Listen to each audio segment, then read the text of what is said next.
La clase pasada, ahora se está grabando. La clase pasada habíamos visto lo que era el sistema de masa resorte. A ver, lo voy a poner de vuelta.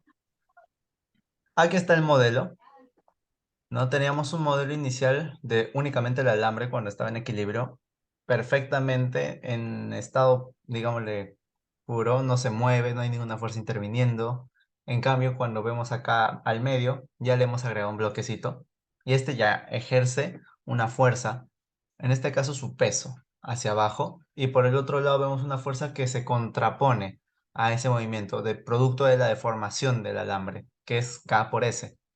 Y acá está la ecuación de equilibrio. Y por último ya es el último modelo cuando ya le agregamos incluso una velocidad. Vemos que aparte de la deformación en equilibrio, hay otra deformación fuera de este. Entonces, hacemos lo que es la segunda ley de Newton, ¿no? Masa por la aceleración es igual a la fuerza resultante. Y en este caso es más peso menos la fuerza de deformación, producto de la deformación del alambre. Y logramos obtener esta ecuación diferencial. Era para el caso de libre no amortiguado, porque estamos viendo un modelo ideal. En el caso ideal, pues no hay ninguna amortiguación, no hay resistencia del aire, no hay fricciones, ni nada de eso. Y acá también aprovechamos para introducir el concepto de frecuencia, que era la raíz de la división entre la constante K y la masa. Y bueno, ya si lo reemplazábamos, obteníamos esta igualdad. Hasta ahí es importante. ¿Por qué? Porque después vamos a empezar justo esta clase con el concepto de resonancia, que emplea bastante este concepto de frecuencia. Ya después vimos el caso de los sistemas libres amortiguados, que simplemente le agregábamos este componente de la resistencia con su constante amortiguamiento con esta letra griega, y veíamos que habían tres casos. Cuando la discriminante de esta ecuación era mayor a cero, decíamos que era sobreamortiguado. Cuando era igual a cero, era críticamente amortiguado, y cuando era de valor negativo, decíamos que era subamortiguado. Y vimos la gráfica de cada uno. Subamortiguado es como que inicia bastante fuerte, pero producto de la resistencia, cada vez este movimiento va siendo cada vez más pequeño y más pequeño hasta que llega, digamos que converge a cero. Su distancia cada vez va siendo más chiquita. En cambio, en el críticamente amortiguado vemos que la resistencia es aún mayor y por lo tanto, digamos, se mueve muy brusco al inicio y después poco a poco va yendo directamente hacia el cero. Y en el sobreamortiguado es más de lo mismo. Son bien parecidos estos dos casos, críticamente amortiguado y sobreamortiguado. La cuestión es la discriminante. Uno es igual a cero y en el otro caso es valor positivo. Y por último ya vimos lo que era un sistema masa resorte forzado, en el cual ya le agregábamos una función, una fuerza externa de tipo sinusoidal o cosenoidal, cualquiera de esas dos. Y específicamente en el caso no amortiguado, vimos de que, que sucedía este efecto de resonancia. La resonancia sucede cuando esta frecuencia de la fuerza externa se iguala a la frecuencia natural que tiene el sistema. Es muy parecido a lo que sucede cuando, por ejemplo, tenemos una botella de cristal, una copa de cristal y un cantante, voy a redundar, canta a cierta frecuencia. Si esta frecuencia coincide con la frecuencia natural del vidrio, este se va a romper. Esa es la explicación de por qué a veces cuando cantan se rompen los vidrios. Ya, esa es la justificación. ¿Por qué? Porque hay resonancia. Y ya por último, amortiguado, ¿no? Cuando le agregamos nuevamente este componente. Y como ven, son modelos de ecuaciones de orden superior, ya sea homogéneas o no homogéneas. Así que la manera de resolverlas ya la saben. Ya puede ser por método de no de Euler-Cauchy, pero sí por el otro método en el cual tú reemplazabas, ¿no? Tu solución por y igual a e a la r por t. Hacías eso y ya tenías tu método de resolución para convertirlo a un polinomio. Entonces, eso es lo que hicimos la clase pasada, pero hoy día quiero quedarme con este concepto de resonancia. ¿Qué es la resonancia? Básicamente, la resonancia es cuando sucede cuando nosotros, digamos, cuando hay la capacidad de poder reproducir de manera, digámosle, cada vez mayor una cierta vibración o una cierta frecuencia. Es como si fuera un efecto en cadena. Tú vibras, por lo tanto yo vibro y el otro vibra y el otro vibra y así sucesivamente. Se va incrementando. Es como la risa, es muy contagiosa. Entonces, si tú ves a alguien riéndose, tú también te vas a reír y el otro también y el otro y el otro y se va incrementando. Entonces, ese es el poder que tiene la resonancia y de hecho se utiliza para lo que es las comunicaciones. Eso ya entrando en circuitos RLC. Ahora, ¿cómo lo podríamos ver en el sistema masa resorte? Ahí habíamos mencionado en la clase pasada el movimiento forzado no amortiguado, que tenía esta ecuación acá, ¿no? Como ven, tiene una fuerza externa de tipo senoidal y ya tiene una frecuencia determinada, una frecuencia W. ¿Cuánto será esa frecuencia? Yo no sé. Eso ahorita, claro, no lo sabemos. En los ejercicios te lo dan como dato. Recordamos que la frecuencia natural del sistema es un W sub 0. Estamos haciendo la diferencia. W y W sub 0. Y cuando sucede de que estas dos frecuencias son diferentes, yo puedo adoptar una solución particular de este tipo. Ya, miren, esto está haciendo por el método de superposición y yo sé de que si mi forma del, del resto es senoidal, yo debería hacer así, ¿no?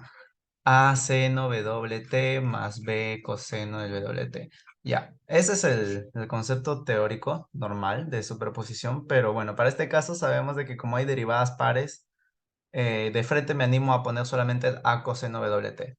No lo intenten ustedes, eso, sigan ustedes nomás la regla. Yo le he puesto simplemente para abreviar este paso de las derivadas. El punto es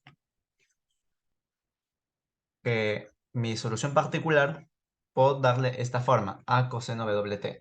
¿Por qué? Porque mi solución homogénea y mi solución particular van a ser diferentes. Porque uno va a tener una frecuencia W sub 0 y el otro va a tener una frecuencia W. Si es que fueran iguales, tendríamos que multiplicarlo por T, porque serían linealmente dependientes. Tengo que multiplicarle por algo para que sean linealmente independientes. Esa es la cuestión. Ahora, si hago mis derivadas y lo reemplazo en la ecuación, llego a la conclusión, o sonó todo con rima, ¿no? Ya, llego a la conclusión de que mi solución particular va a tener esta forma. La variable A, la constante A, lo puedo reemplazar por fuerza entre todo este polinomio que es constante K menos la masa por la frecuencia externa al cuadrado por el coseno de la frecuencia natural por T, de la frecuencia externa por T. Y eso es lo que habíamos visto también en la clase pasada, pues, estaba acá. Está aquí. En la clase pasada no la había mencionado con detalle. El punto es, eso sucede cuando las dos frecuencias son diferentes. Entonces, ahí no estamos hablando de resonancia. Si es que se acerca acaso esta frecuencia del sistema, si es que nuestra frecuencia externa se acerca demasiado, ahí sí vamos a ver un aumento de este valor A y por lo tanto un aumento de nuestra solución. O sea, va a ir incrementándose. Eso sí es cierto. Mientras más cercano esté nuestra frecuencia externa de la frecuencia del sistema, más grande va a ser justamente esta amplitud. La respuesta va a ser cada vez mayor, va a ir incrementándose. Y eso es lo que habíamos visto en las imágenes pasadas. Teníamos esta de acá. Por ejemplo aquí, ¿no? Vemos de que nuestra solución homogénea nos marca, a ver, voy a utilizar, aquí está. Vemos que nuestra solución homogénea marca una frecuencia de 8. Ya, pero acá abajito hace la comparativa. Cada vez va acercándose más al valor. Frecuencia de 1, frecuencia de 2, frecuencia de 4, frecuencia de 7 y por último frecuencia de 8. Y vemos de que mientras más se acerca nuestra solución, nuestra gráfica cada vez va incrementándose más y más. Antes era únicamente esta de acá, después va aumentando y con el último, el de frecuencia de 8T, que es igual a la frecuencia natural, se vuelve mucho mayor. Va cada vez incrementándose. Y eso es lo que se le llama resonancia.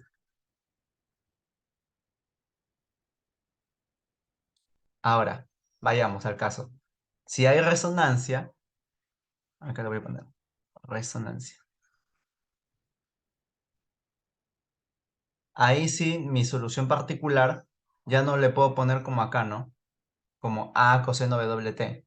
¿Por qué? Porque si es que lo pusiera igualito, pues tendría redundancia, tendría que en mi solución homogénea hay coseno de T y acá en particular igualito, son los mismos valores. Entonces, para evitar eso, como te había mencionado Sara, la clase pasada, multiplico por un valor T. Y bueno, si es que separamos este coseno, lo dejamos a un lado, vemos de que esto de acá es un crecimiento lineal. ¿Qué quiere decir eso? O sea, que mi seno, mi función senoidal, va a ir incrementándose en el tiempo, más o menos de este tipo. Vamos a tener un caso de esta forma y nuestra onda va a ir incrementándose así.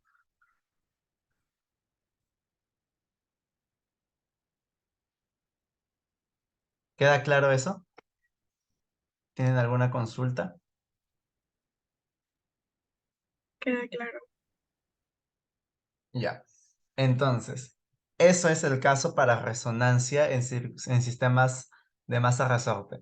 Si lo queremos ver en casos reales, ya está el caso de la copa. Está también el caso que sucedió hace varios años de un puente. Lo diseñaron, todo genial, pero no evaluaron la resonancia que podría ocurrir con las corrientes de aire. Entonces, sucedía de que cuando habían determinados vientos, cuando llegaban a una cierta frecuencia, generaban de que el puente se empezara a mover, a curviar. Y llegó un momento en el que se curvió tanto que ya se rompió el puente. ¿Por qué? Porque no verificaron justamente de que pudiera, digámosle, generar resonancia debido a las corrientes de aire. Entonces, siempre hay que tener ese cuidado. Y el ejemplo que puse la otra vez era de un columpio, en el cual, si tú vas a la misma frecuencia, empujas a la misma frecuencia que el niño en el columpio, cada vez va a ir incrementándose, ¿no? Va más y más y más y más, y cada vez más. Eso sí es que lo empujas siempre al inicio, ¿no? O sea, si tienes, por ejemplo, acá, estás tú aquí, ¿está? Y tienes un columpio, si lo empujas justamente en este momento, obviamente cada vez va a ir incrementándose. Pero en cambio, si es que lo empujas en este punto, en vez de generar una aceleración, a veces vas a generar choques, en otros casos vas a acelerar, en otros casos no. Entonces no es que estés en la misma sintonía del columpio. Por lo tanto, solamente si es que estás a la misma frecuencia, vas a generar mayor amplitud, hasta que vuele el niño. Lo mismo que te dicen en las relaciones, pues. Si no están en la misma frecuencia, no va a funcionar. Eso es lo mismo que te dicen. Entonces, eso es el tema de resonancia. Y ahora lo vamos a ver de nuevo, pero entrando a otro contexto, a lo que son los circuitos de RCL. Nosotros ya habíamos visto lo que son los circuitos RC y RL. Eso ya de mano de lo que son ecuaciones diferenciales de primer orden. Pero ahora tenemos que ver estos en un circuito ya con los dos componentes de almacén de carga, con los inductores, con los condensadores. Inductores me refiero a las bobinas. Y esta sería nuestra ecuación diferencial. Este ya es en base a lo que es el voltaje. Como ven, o como ustedes ya conocen de fundamentos, cada componente en un circuito contiene un diferencia de potencial. Bueno, claro, considerando de que nuestro condensador se encuentra cargado. Si es que no está cargado, pues no tiene diferencia de potencial. Pero acá sí, sí está cargado. Entonces, vemos esta ecuación, L, que es la inductancia, por la segunda derivada de la carga, más la resistencia por la derivada de la carga. Esto, si recuerdan, si se dan cuenta, es lo que es la ley de Ohm. Aquí, R por intensidad de corriente es igual a voltaje. Y por último, vamos a tener la carga, por la inversa de la capacitancia. Todo eso me va a dar el voltaje.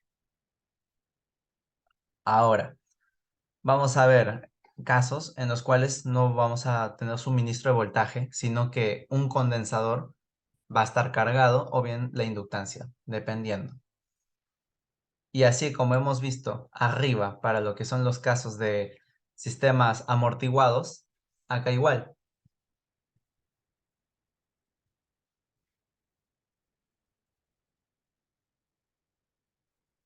Si tenemos esta amortiguación, digamos, la resistencia, vamos a tener tres casos.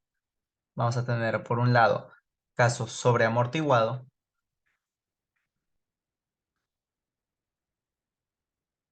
¿Cuándo?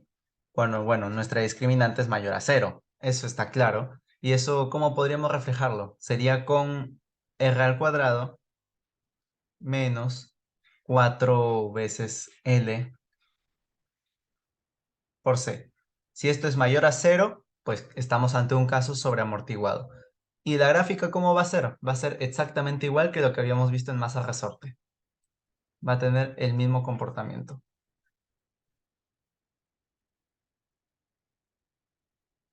Este de acá, sobreamortiguado. Va a tener este comportamiento de acá, la carga. Ahora, si vamos al caso subamortiguado,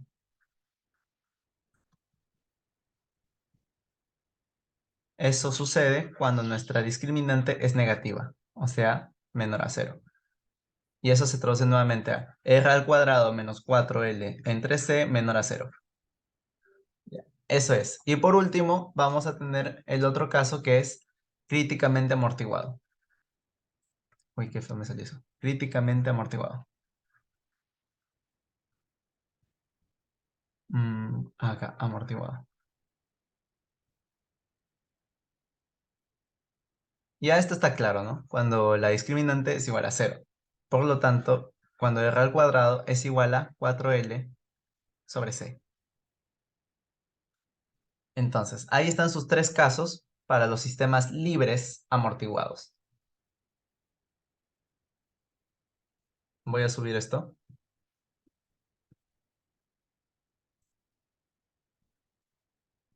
Hasta ahí tienen una pregunta. No, pi. Ya. Hasta este momento prácticamente es lo mismo que hemos visto para masa resorte. Ahora veamos el contexto. Estos dos componentes de acá, bueno, ya, tenemos tres elementos pasivos y un elemento activo en esta gráfica. Tenemos el elemento activo es el que suministra de potencial, de diferencia potencial, que es la batería, la fuente de poder, que es esta V. Y después los elementos pasivos son los demás.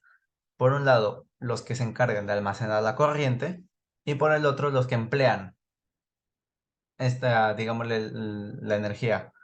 Estas serían las resistencias y lo otro son las bobinas y las capacitancias. Ambas se encargan de almacenar carga y energía de maneras diferentes. El capacitor lo que hace es almacenar gracias en forma de campo eléctrico, mientras que la bobina lo almacena en forma de campo magnético. Son cosas diferentes. Justamente por el fenómeno de inducción electromagnética. Eso es lo que sucede en la bobina. Ahora, esto obviamente va a generar, digamos, distintos comportamientos. Si es que estos dos circuitos, perdón, si es que estos dos elementos estuvieran solos, o sea, una capacitancia y por el otro lado una bobina, tendríamos, digamos, si lo queremos poner como una ecuación diferencial, tendríamos por un lado L por la segunda derivada de la carga en función del tiempo, más la capacitancia o la inversa, perdón, de la capacitancia por la carga igual a cero. Entonces, ese sería nuestro modelo para un sistema de esta forma. ¿Qué creen que es lo que estaría sucediendo a cada rato? Asumamos de que la capacitancia, el capacitor se encuentra cargado. ¿Qué sucedería?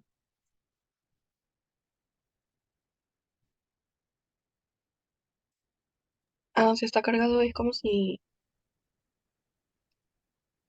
Me acuerdo que era como si no, o sea, como si no estuviera ahí, como que se eliminó.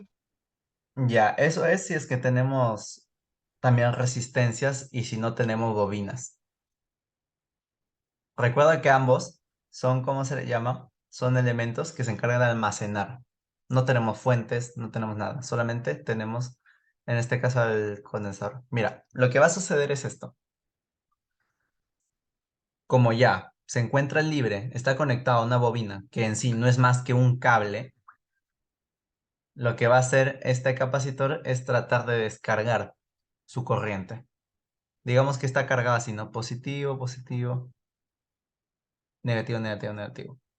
Entonces, los electrones, ya saben, van de menor a mayor potencia los electrones, van a viajar así, van a transportarse de esa manera y van a generar de que esto empiece a generar inducción electromagnética. Y va a hacer de que terminen de recorrer por este lado y se cargue todos los electrones para este otro. Y una vez que se cargue completamente, nuevamente va a volver, va a quitar todas las cargas que hay de este lado y va a volver de vuelta al inicio. ¿Qué es lo que quiero decir? De que básicamente va a ser un proceso constante de carga y de descarga del capacitor. Ese va a ser el comportamiento.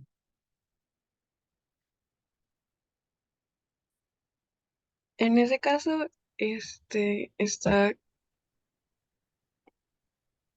está críticamente amortiguado. En este caso, no, porque, mira, la ecuación misma no tiene ninguna resistencia, no hay nada que se oponga.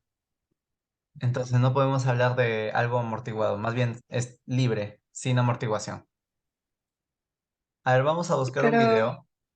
A ver, dime, dime. ah, perdón, lo que pasa es que yo tenía entendido que el R, o sea, la parte de la resistencia era igual a cero, se considera críticamente amortiguado. O no, no entendí. Ah, eso es cuando la discriminante es igual a cero. Si la discriminante es Ah, igual a ok, cero, ahí perdón. sí hablamos Ya. de críticamente amortiguado. Y eso es específicamente, justamente en este tipo de ecuaciones, cuando tenemos los tres componentes. Porque imagínate que tuviéramos, que no tenemos la resistencia, entonces ya de plano decimos que es 0 al cuadrado es igual a 4L por C. Y no creo de que ninguno de estos valores te dé cero. La inductancia no te va a dar cero. Entonces, ese es el caso.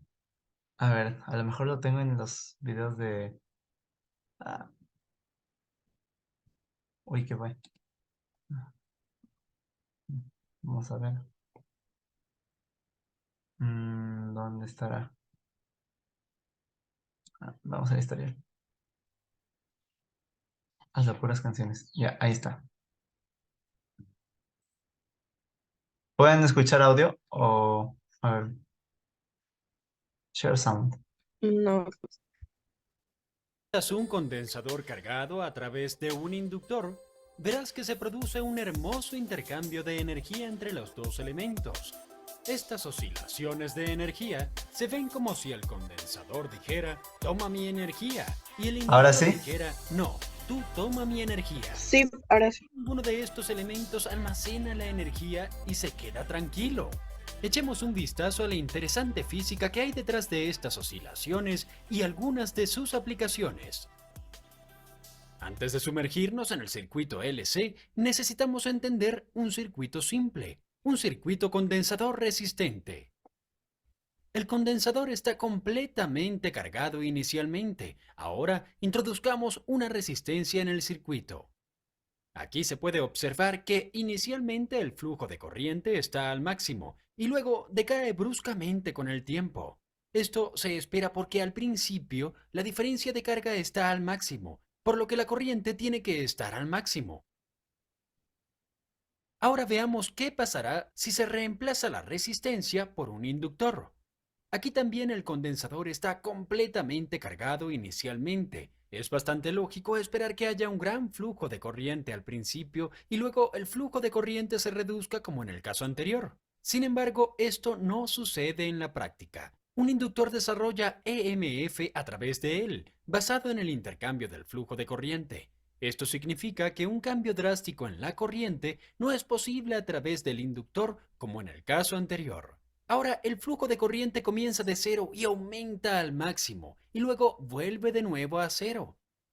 En un circuito inductor condensador, la variación del flujo de corriente tiene que ser gradual, y aquí podemos ver que el flujo de corriente en el circuito LC tiene la forma de una curva sinusoidal. Veamos la animación del flujo de electrones una vez más. La corriente en el circuito comienza desde cero y gradualmente alcanza el valor máximo. En el siguiente cuarto de un período de tiempo, la corriente del condensador comienza a disminuir, dando lugar a otro cambio en la corriente. Al final de la descarga del condensador, si se comprueba el EMF a través del inductor, este tendrá la polaridad opuesta al EMF inicial. Este EMF inverso carga el condensador con la polaridad opuesta. En la siguiente mitad del período de tiempo, el condensador estará completamente cargado con la polaridad inversa. Esto también significa que el flujo de corriente estará en la dirección inversa durante la siguiente mitad. Por lo tanto, en un circuito ideal, este flujo de corriente de ida y vuelta continuaría cargando y descargando el condensador y formaría oscilaciones interminables de energía. Sin embargo, prácticamente nunca podemos lograr tal comportamiento ideal debido a la presencia de resistencia. La resistencia causa el decaimiento de la energía en forma de Este es calor. ya un caso Esto ya con significa que en resistencia un circuito amortiguado. práctico, las oscilaciones se extinguirán con el tiempo. A medida que aumentamos la resistencia, las oscilaciones desaparecen muy rápidamente, como se muestra. Si aumentamos la resistencia hasta un valor crítico, no habrá oscilación alguna. Los circuitos LC subamplificados tienen muchas aplicaciones en la industria, como tristores, magnetrones, etc. En los sistemas de comunicación son una parte integral de los filtros de frecuencia. Por favor, no. Ya. Eso era básicamente el comportamiento de un circuito LC. Este de acá, como les dije, va a ser un constante descargar y cargar del capacitor. Eso gracias al efecto de la bobina. Si es que fuera una resistencia, simplemente la resistencia, el condensador sería, descargaría y punto. Es lo único que sucedería. Pero bueno, no es el caso. En este caso, como son dos elementos de almacenamiento, vamos a tener este ir y venir. Casi como si fuera una gráfica senoidal prácticamente. Entonces, ese es el comportamiento, la gráfica de la carga a lo largo del tiempo en este tipo de circuitos. Y eso es justamente en los circuitos sin resistencia. Con resistencia pasa lo que ya les he mencionado, ¿no? Los tres casos, el subamortiguado, el sobreamortiguado y el críticamente amortiguado. Hasta ahorita estoy mencionando todo sin fuentes de poder. Así que todo esto son sistemas libres. Ahora, ¿qué pasa cuando nosotros le agregamos un sistema o una fuerza externa? En este caso, el voltaje. Si agregamos un voltaje de tipo constante, como si fuera, no sé, voltaje de 5 voltios, la verdad es de que no cambia en mucho el poder o digamos el comportamiento del circuito en general. Simplemente lo desplaza un poquito. En términos ya de números complejos, fasores, todo eso que han visto en fundamentos, ya, en ese sentido va a cambiar un poquito. Pero en general no hay cambios significativos. Lo que sucede, lo que, lo que cambia las cosas es cuando este voltaje, esta fuerza externa, tiene comportamiento sinusoidal, o sea, es corriente alterna. Cuando este voltaje es de tipo alterno, va cambiando la polaridad, tenemos la posibilidad de que haya resonancia también. Lo mismo que acá arriba. Si es que la frecuencia natural del circuito se iguala a la frecuencia de la fuerza externa, o mejor dicho al revés, ¿no? Cuando la fuerza externa, su frecuencia se iguala al del circuito, entonces ahí es donde estamos hablando de resonancia. Y curiosamente, cuando hay mayor resonancia, hay un incremento demasiado alto de la corriente en un circuito.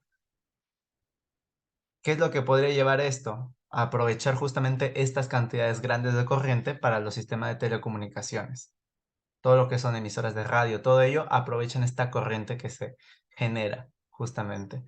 Y ahora, si es que no se aprovecha en eso, y más bien ha sido un error, te has equivocado y has generado resonancia, lo más probable es que tu circuito se queme, porque con tanta corriente que pasa, pues sobrecalientas los cables, sobrecalientas todo y pues se termina muriendo tu circuito. Entonces, esos son, digámosle, los beneficios y los peligros de la resonancia. Como dije en el caso de masa resorte, vemos el caso del puente. Hizo resonancia el puente y se rompió. En este caso, el circuito de RLC, si es que no lo has programado, digámosle, si no lo has planeado para que se genere resonancia, si este se genera, pues lo más probable es de que este circuito vaya a quemarse y vaya a malograrse, por lo tanto. Entonces, hasta ahí, ¿tienen alguna consulta?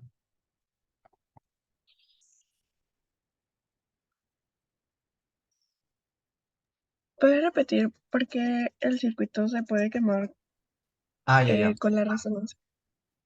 Es que sucede de que justamente cuando hay resonancia, cuando hay coincidencia entre estas frecuencias de la fuente alterna y del circuito en sí, justo en ese punto es donde se logra la mayor intensidad de corriente.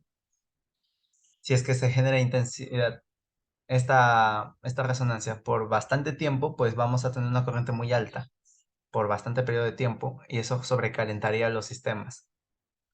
Tú ya sabes, o sea, la corriente no solamente genera energía eléctrica, sino también se puede eliminar, en un sistema real estoy hablando, también se pierde, digamos, entre comillas, esta energía en forma de calor y por lo tanto va a sobrecalentar los cables y pues por lo tanto se quemaría.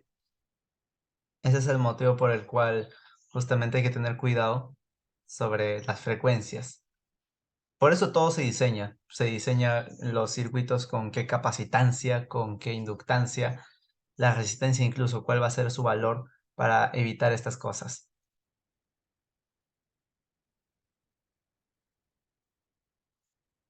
Y un elemento, y una última cosita, ya que tiene que ver con fundamentos, bastante de hecho, es que cuando vemos un caso críticamente, o cuando vemos que hay resonancia, eso sucede porque la impedancia es mínima. Esto no tiene nada que ver con ecuaciones diferenciales, ya tiene que ver con fundamentos, pero justamente cuando hay resonancia en estos circuitos RLC, eso sucede porque la impedancia es mínima. Y eso quiere decir de que en el sistema de fasores que tú creas, tanto la impedancia del capacitor y del inductor se anulan y solo te queda la resistencia. Por lo tanto, en un caso de resonancia es como si esto de acá y esto de acá no existiera. ¿Por qué? Porque al final solo te queda la impedancia de la resistencia en ohmios. Por si no recuerdas, la impedancia me refiero a este sistema en el que tenías R por aquí, por acá tenías WL y por el otro lado 1 sobre WC.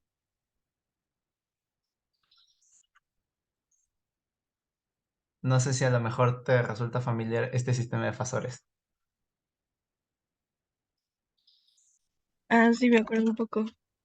Ya, justamente cuando hay resonancia se busca esto. A ver, voltaje es igual a intensidad de corriente por Z. Si logramos que la intensidad de corriente sea la máxima y el voltaje no puede cambiar, entonces estamos hablando de que nuestra impedancia tiene que ser mínima. ¿Y cómo vamos a lograr que esta sea mínima? Eliminando esto. Solo nos quedaría la resistencia. Por eso, cuando hay sistemas de resonancia, estamos hablando de circuitos de tipo resistivo. ¿Por qué digo resistivo? Porque también hay circuitos de tipo capacitivo y de tipo inductivo. Por si, no, por si tal vez recuerdas la última clase de corriente alterna de fundamentos. Entonces, ya, ese es un elemento más, digamos como curiosidad, es bastante importante eso.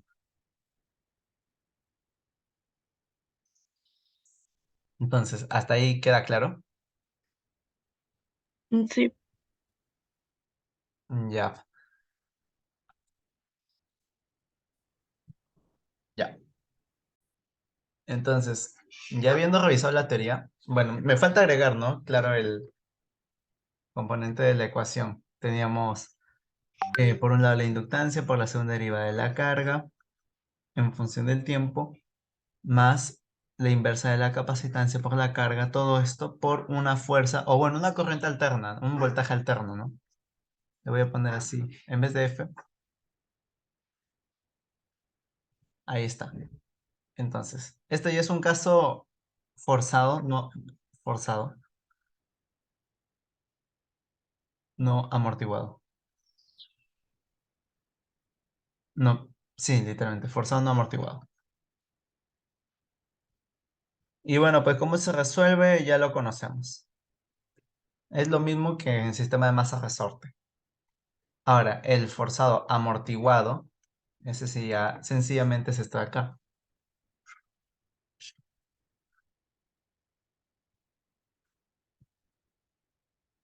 Más resistencia por la corriente o derivada de la carga en función del tiempo, más inversa de la capacitancia por la carga igual a una fuente alterna.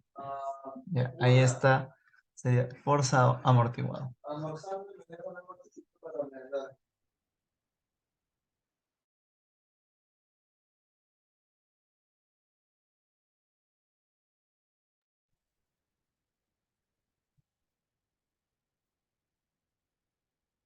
Ya, entonces, esos son nuestros modelos que faltaban.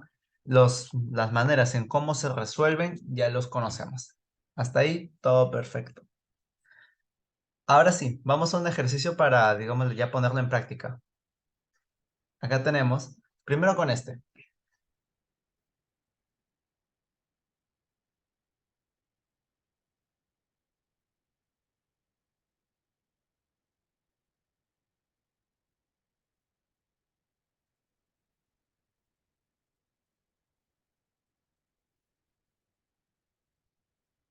¿Qué nos dice? Encuentre la carga en el capacitor de un circuito en serie RLC, así como la corriente que pasa por el circuito, cuando la inductancia es de un Henry, resistencia es 100 ohmios, la capacitancia es de 0,0004 faradios, o básicamente 0,4 milifaradios. El voltaje es de 0 voltios, la carga en el tiempo cero es de 0 coulomb y la intensidad de corriente en el tiempo cero es de 2 amperios. Entonces, mira, ya acá ya estamos viendo problema de valores iniciales. Te están dando la carga y la derivada de la carga, ambos evaluados en el mismo punto. Entonces, un problema de valores iniciales. Nos pide determinar también la carga máxima del capacitor. Entonces, vamos de frente con la ecuación. Teníamos nosotros que era la inductancia por la segunda derivada al cuadrado, perdón, la segunda derivada de la carga en función del tiempo nada más la resistencia por la derivada de la carga, más la inversa de la capacitancia por la carga igual al voltaje. Y si reemplazamos los valores, nos vamos a quedar con, por un lado, carga, su segunda derivada, más 100 ohmios por la derivada de la carga, más ¿qué cosa? Más 1 sobre 0,0004. ¿Eso cuánto nos da? Más 2500 por la carga, igual al voltaje que nos dan, que es 0. Entonces, una vez que nosotros tenemos este valor, esta ecuación, perdón, lo que tenemos que hacer, claro, es resolverla, pero ¿con qué método? En este caso, podemos asumir de que nuestra carga es igual a R, a la R por T. Este método de resolución ya lo conocemos. Como ya somos unos capos, simplemente lo reemplazamos. R al cuadrado más 100R más 2500 igual a 0. ¿Cómo hallamos esto?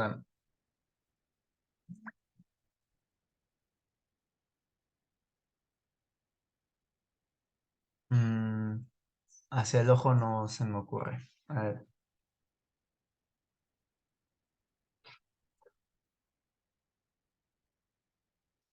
Ah, 50 por 50, ¿verdad? ¿No? 50 por 50, R y R. Y eso ya terminaría saliendo R más 50 al cuadrado igual a 0. Por lo tanto, mi raíz es de menos 50. Conclusión, mi solución general en función del tiempo no es más que la constante aleatoria C sub 1 por E a la menos 50t más C sub 2 por E, en este caso, por X. No, por X no, por T. Estamos con una variable independiente T. Por E a la menos 50t. Entonces, esa va a ser mi solución.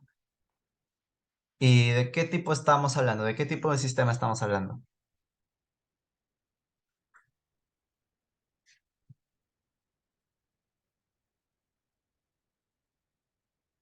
¿Cómo? ¿A qué te refieres? O sea, si estamos hablando de un sistema subamortiguado, sobreamortiguado o críticamente amortiguado.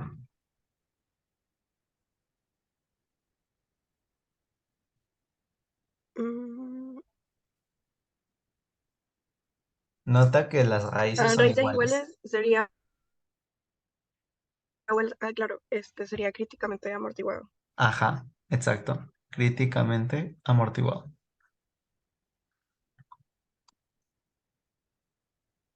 Ahora, ya, eso es la de la carga. Nos lo dan. Ahora tenemos que reemplazar los valores iniciales, porque nos piden la solución particular. ¿Qué nos dicen? Que la carga en el tiempo cero es cero y que la derivada de la carga en el tiempo cero es de 2 amperios. Entonces, reemplazamos. Cuando la carga vale cero, el tiempo es cero. Entonces sería C sub 1 más C sub 2 por cero. Ahí entonces se va todo. Tenemos por un lado C sub 1 más C sub 2, ya, nos queda cero. C sub 1 es igual a cero. Y por el otro lado vamos a tener que la derivada de la carga en el tiempo cero es 2 amperios. Entonces vamos a hallar eso también.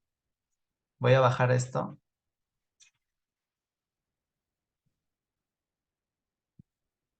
y vamos a hallar primero la derivada.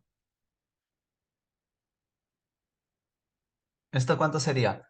Menos 50 C sub 1 por E a la menos 50 por T más C sub 2 E a la menos 50t menos 50 por C sub 2 por T por E a la menos 50t. Ya, ese es mi caso para la derivada. Y si lo reemplazo ahí, tendría lo siguiente. Esto lo voy a subir porque está muy abajo.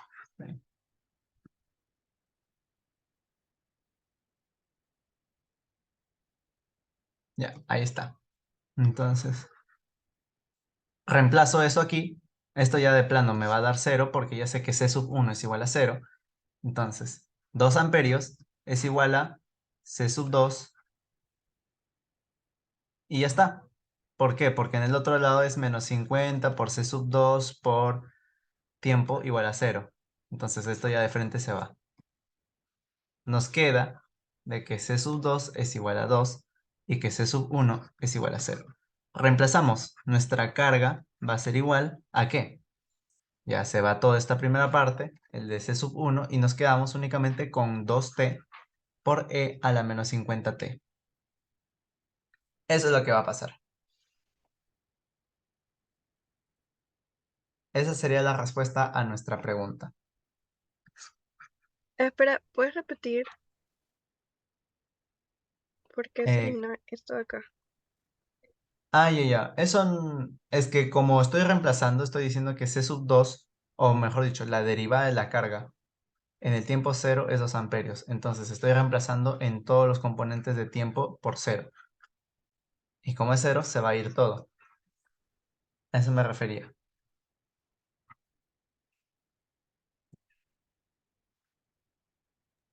Claro, pero en esta parte de acá,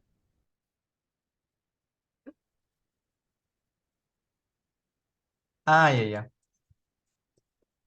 Ahí yo estoy copiándome de esta ecuación inicial que hallé, de la carga. Ah, ya, me confundí con Estoy la derivada. reemplazando los valores nada más. Ya. Sí, entonces eso es. Esta sería nuestra ecuación general y obviamente si te piden también, quiero saber la intensidad corriente en el tiempo t, es la derivada nada más. Entonces, ¿cuánto sería eso? Menos 100t por e a la menos 50t más 2e a la menos 50t. Esas serían mis dos ecuaciones. Uno respecto a carga y el otro respecto a corriente. Entonces, eso sería. Ahora, ¿qué pasa si es que yo en vez de poner una fuente de voltaje igual a cero, pongo una constante? Por ejemplo, no sé, pongo 5 voltios. ¿Tú crees que cambiaría en algo? O sea, si es que el cambio sería considerable en la gráfica.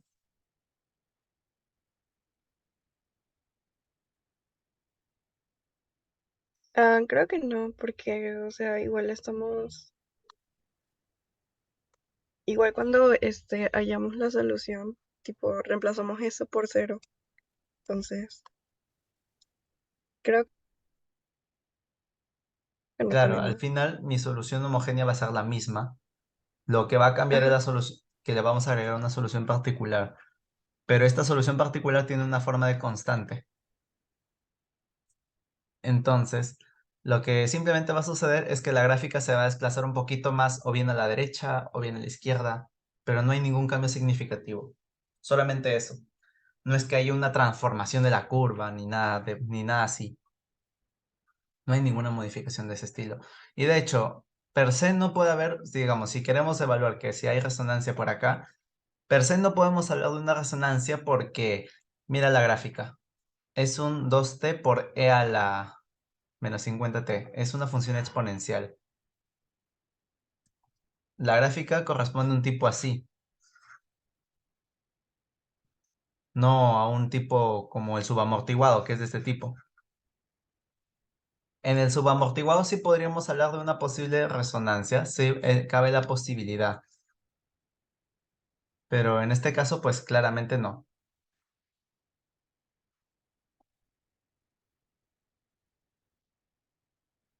Ahora, vamos con otro ejercicio. Este de acá, el primerito,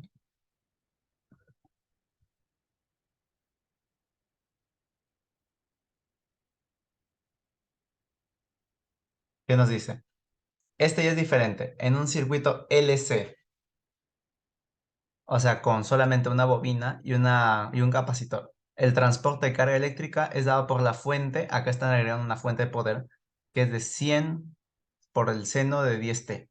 Encuentre sin usar Laplace, XD, la carga y la corriente eléctrica en cualquier instante. Si se sabe que, y acá nos dan los valores iniciales, que la carga en el tiempo cero es cero y que la intensidad corriente en el tiempo cero es 0 amperios.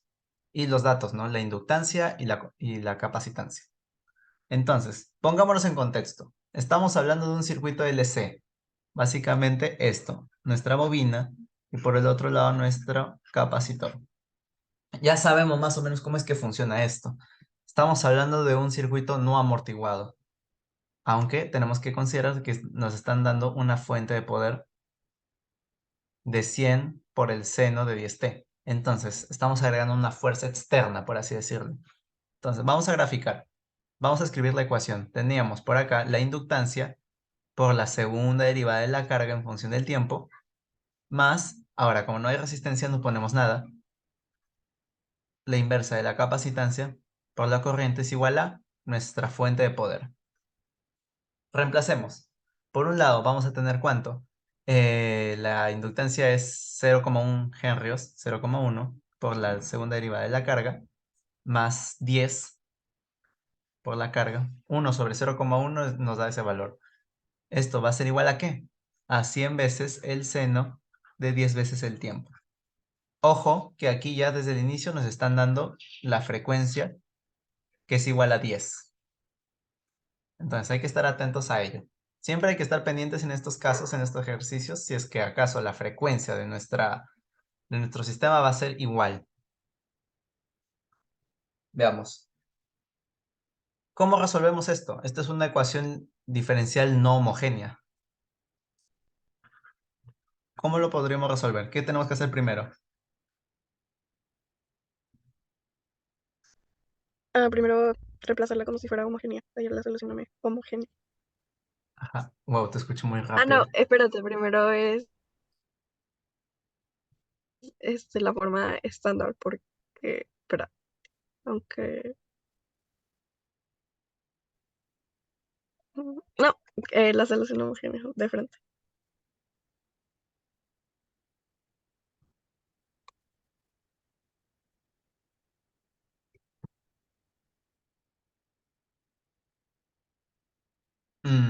Ya, no hay ningún problema, lo podemos resolver de esta forma. La cuestión de que si es estándar o no, eso es para, por ejemplo, para resolver por factor integrante o bien para Euler-Cauchy, para la variación de parámetros específicamente. Para esos casos sí tenemos que darle a nuestra forma estándar. De otra forma no es necesario. Así que nos podemos quedar con esa estructura que hay allí. Entonces tenemos, por un lado, 0,1, o le voy a poner un décimo por la segunda derivada de la carga, más 10 veces la carga igual a 0. ¿Qué voy a decir acá? Ya bueno, lo voy a cambiar naturalmente a r al cuadrado por un décimo más 10 veces igual a ¿qué? A 0. Y si despejo esto, me va a dar que r son dos raíces, equivalentes a ¿cuánto? A más menos raíz de 10 y esto es lo que va a pasar. Estamos viendo un caso en el que la discriminante de esta ecuación va a ser negativa. Porque, por ejemplo, ya sabemos que la discriminante es igual a ¿qué? A r al cuadrado menos 4l por c. Eso es lo que ya habíamos visto. Pero en este caso no tenemos resistencias. Tenemos que esto es igual a 0. Y ya, bueno, todo lo demás son valores positivos. Entonces, ¿qué nos queda? Nos queda que es menor a 0. Por lo tanto, es un sistema subamortiguado. Podemos decirlo así, ¿no? Subamortiguado, entre comillas, ¿no? Porque, bueno, no tiene ninguna resistencia. Ah, ahí está, subamortiguado.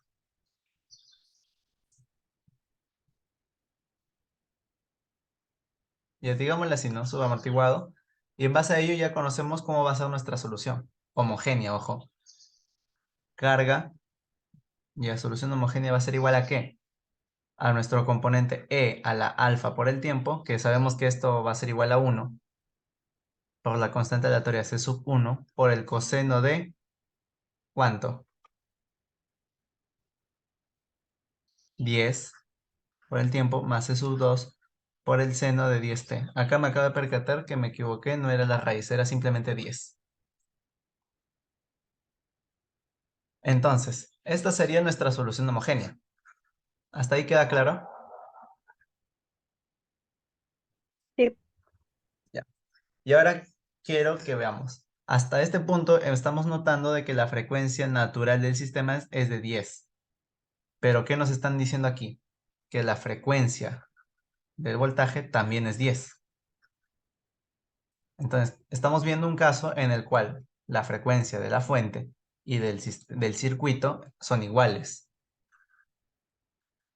¿Esto qué quiere decir? Que hay resonancia. ¿Y qué pasa ante estos casos? Bueno, como yo te dije, lo normal, si es que no nos fijáramos, sería que, por ejemplo, por superposición, nosotros asumiéramos de frente de que nuestra solución particular va a tener la forma del resto. O sea, en este caso, como es seno de 10t, tendríamos la forma de a seno de 10t más b seno de 10t. Coseno, perdón. Eso sería lo normal. Pero, obviamente, vamos a darnos cuenta de que es prácticamente lo mismo que la solución homogénea. Estamos viendo que serían linealmente dependientes. Eso no es posible. Entonces, ¿qué hacemos ante esta situación? ¿Qué modificación hacemos?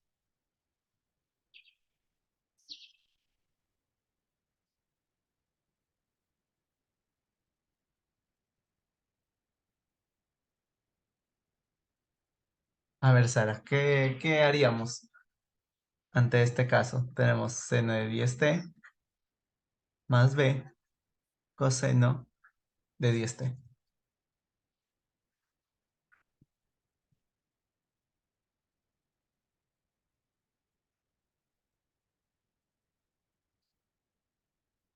Tenemos que multiplicarlo por t.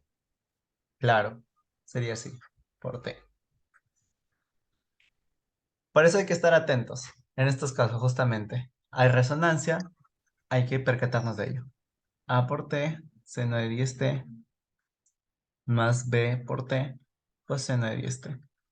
Y como es método de superposición, lo que tenemos que hacer es, claro, derivar.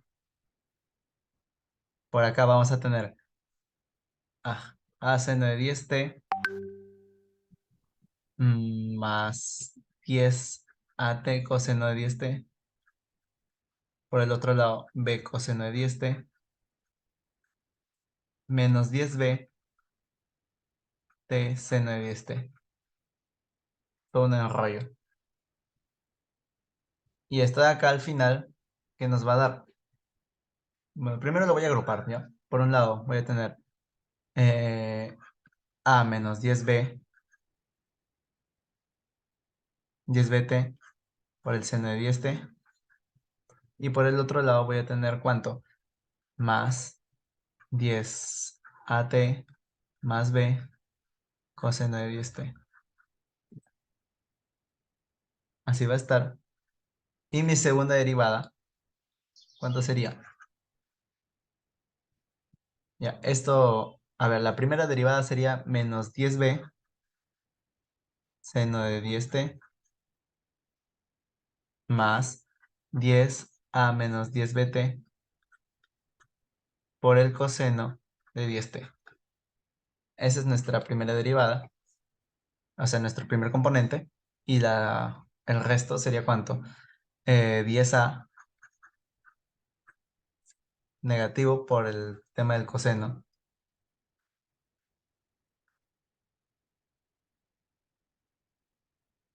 Sí, ya, seno de 10t.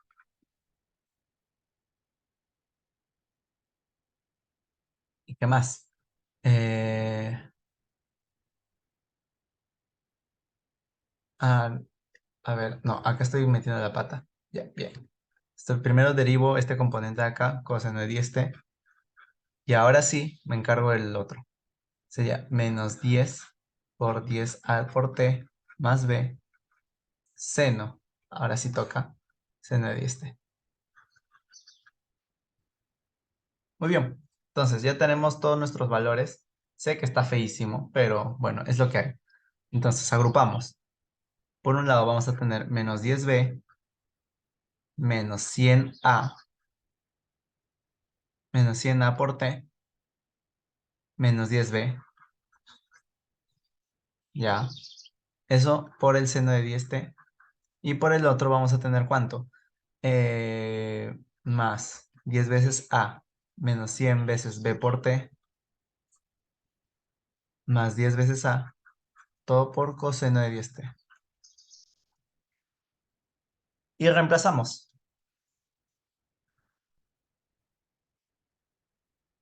Eso todo lo vamos a reemplazar acá arribita.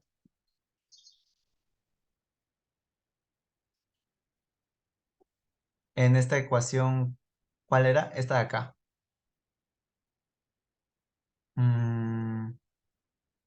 Ya, sería 0,1 o 1 sobre 10, perdón, por la segunda derivada, que ya tenemos menos 10b menos 100 veces a por t menos 10b por el seno de 10t. Hoy va a salir algo gigante. Más 10 veces a menos 100 veces b por t más 10 veces a coseno de 10t. Y todo ello sumado con 10 veces lo primero. A por t, seno de 10t, más b por t, coseno de 10t. Todo eso nos va a dar ¿cuánto?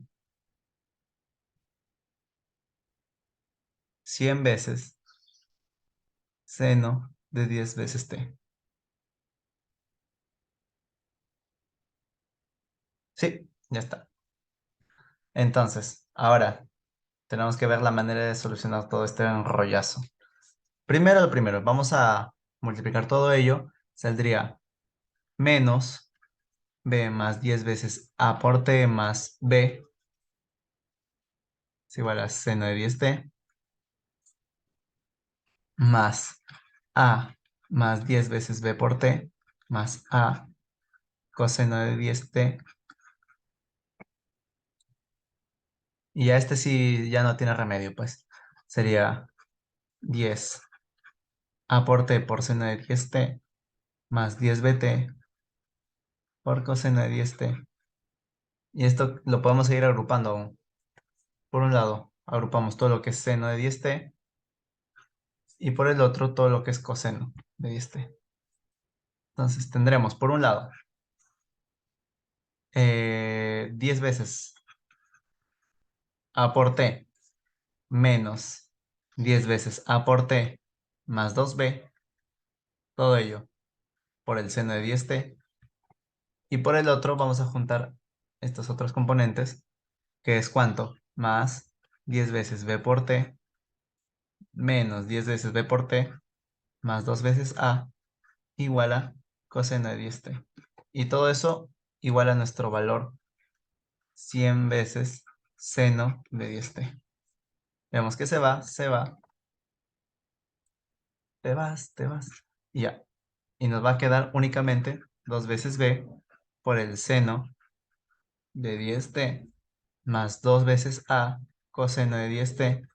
¿Igual a qué? A 100 veces seno de 10T. Como podemos ver, nos va a salir que A es igual a 0 y B es igual a 50. Conclusión. Nuestra solución particular, o sea, la carga particular va a ser igual a A por seno de A por T por todo ello nos va a dar 0. Y por el otro lado, 50 por T por el coseno de 10T. Esa va a ser nuestra solución particular. Y por lo tanto, nuestra carga completa en función del tiempo se va a traducir ¿en qué? En C sub 1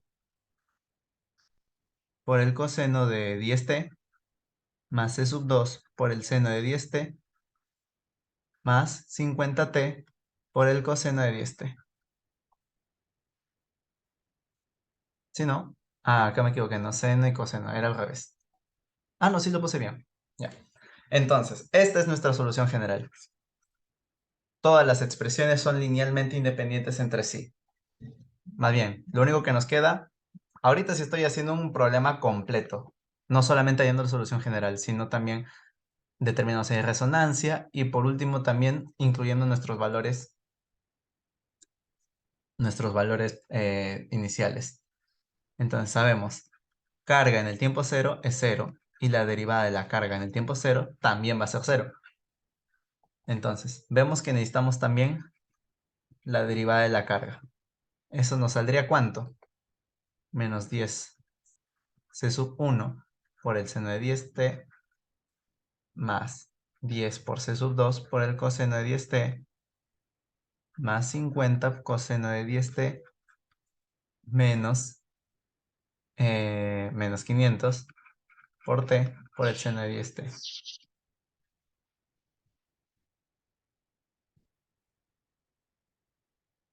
Ya, ahí está. Ahora reemplacemos. Cuando carga es igual a 0, vemos por un lado coseno de 0, ¿cuánto es? A ver, Sara, ¿cuánto es coseno de 0? Menos 1. No, 1. Va a 1. ser 1. Sí, si es menos 1, no, eso sucede por ejemplo con el seno de 180. Seno de 180, ahí es donde sale. No, de hecho, seno de 180 es 0. Sí, coseno de 108. Coseno de 180 es menos 1. Coseno de 0 es 1. Entonces sería C sub 1 por 1 más C sub 2 por 0, porque seno de 0 nos da 0. Más 50 por 0 por coseno, que bueno, coseno de 0 es 1, pero de nada sirve pues, porque tenemos un 0. Entonces, se nos va. Y concluimos de que, oh sorpresa, que C sub 1 es igual a 0. Ya. Ahí va nuestro primer resultado. Ahora, reemplacemos en la ecuación de la derivada de la carga. Ahí vemos, ya no nos preocupamos por ese c sub 1, sabemos que va a ser 0, más 10 veces c sub 2 por coseno de 0 es igual a 1, más 50 por coseno de 10 por 0, coseno de 0, 1, más 50 por 1, menos 500 por 0 por 0. Ya, sabemos, eso queda como 0. ¿Y cuánto nos saldrá? C sub 2 es igual a ¿cuánto? Menos 5. Por lo tanto, nuestra solución particular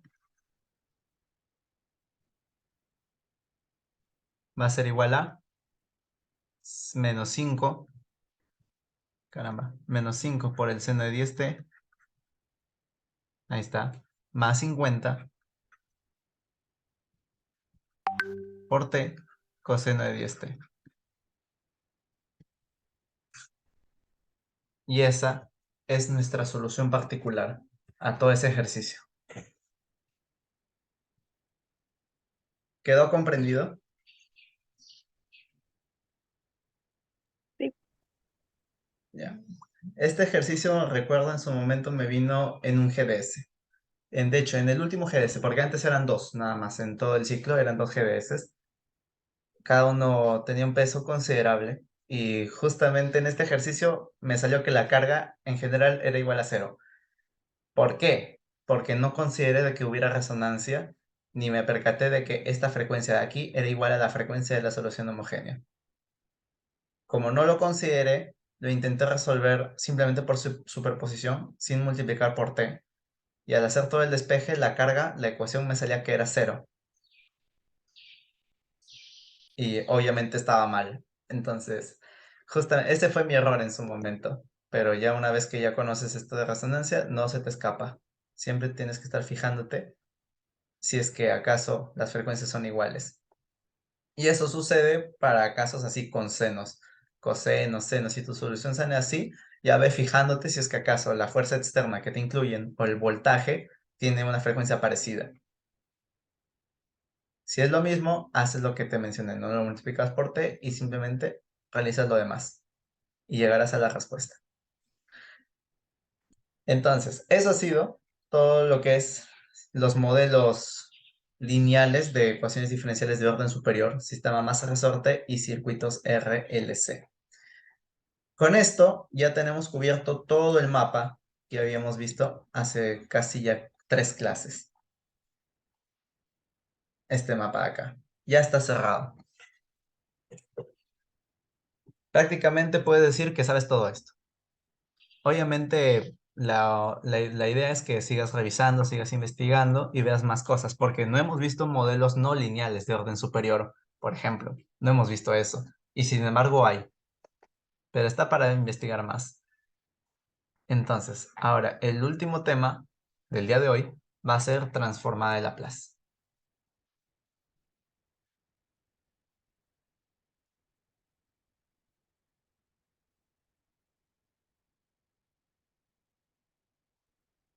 Caramba, transformada de Laplace.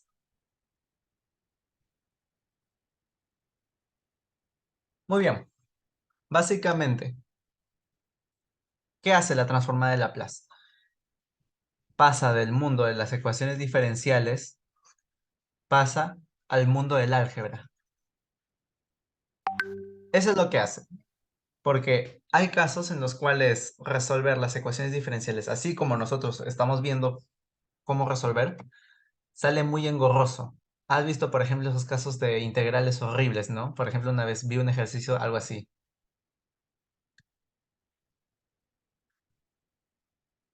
O sea, ¿qué es esto? Tiene por un lado trigonométrica, exponencial y polinomial. Y sí, se puede resolver, claro, por integración por partes, por sustitución, lo que deseas, pero resulta ser demasiado engorroso. Entonces, muchas veces preferimos, en vez de hacer ese tipo de resoluciones, preferimos hacer, por ejemplo, cosas como fracciones parciales. Eso me es más fácil, eso yo lo puedo hacer. ¿Qué otras cosas? Agrupación de cuadrados. Por ejemplo, x al cuadrado más 5x más 27. Esto es lo mismo que decir x más 5 al cuadrado más 2. ¿Sí o no? Es lo mismo. Y esto lo puedo agrupar incluso más. No sé, puedo decir x más 5 al cuadrado es igual a menos 4 más 6. Y esto repentinamente es una diferencia de cuadrados. Y hago, no sé, x más 7 por x menos 7. ¿Ves? Todas estas cosas ahorita estoy jugando. Estoy haciendo diferencia de cuadrados. Son varias formas de expresar lo mismo. Y este tipo de cosas lo vamos a ver bastante en transformar de Laplace. ¿Qué es lo que pide transformar de Laplace? Ser un poquito ingenioso a veces y poder fijarte en las formas de estas estructuras algebraicas. Entonces, eso básicamente hace transformar de Laplace. Busca resolver ecuaciones diferenciales de una forma más sencilla, al menos en la teoría, ¿no? Y acá tenemos nuestra definición.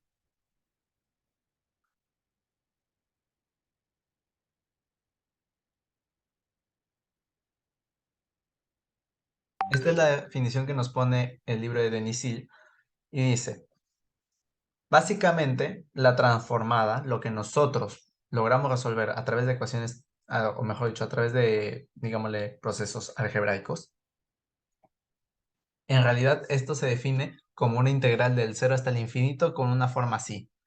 La función que tú quieres, tu ecuación diferencial, por e a la menos st.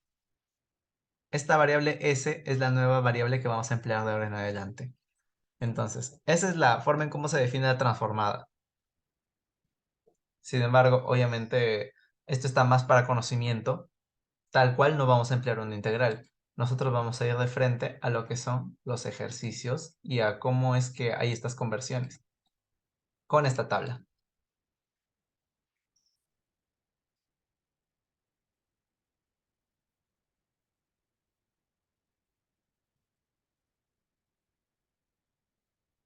Como ves, la transformada tiene esa notación. Va a tener una L y en llaves vamos a poner nuestra ecuación diferencial y eso a qué nos va a llevar a una función, entre comillas, en función de S. Eso es lo que va a suceder. Y esta función, ya claro, es una ecuación diferencial, ya es un mecanismo y todo ello. Es una función en general que puede ser de varios tipos. Tipo senoidal, exponencial, seno hiperbólico, coseno hiperbólico, ya dije exponencial, de tipo polinomial, constantes. Todo ello yo lo puedo hacer, aplicar la transformada. Entonces, acá está el ejemplo. La transformada del número 1 es 1 sobre s. Y de hecho aplica para cualquier constante. Por ejemplo, yo puedo decir transformada de 5. Esto va a ser igual a 5 sobre s. Transformada de 7 igual a 7 sobre s.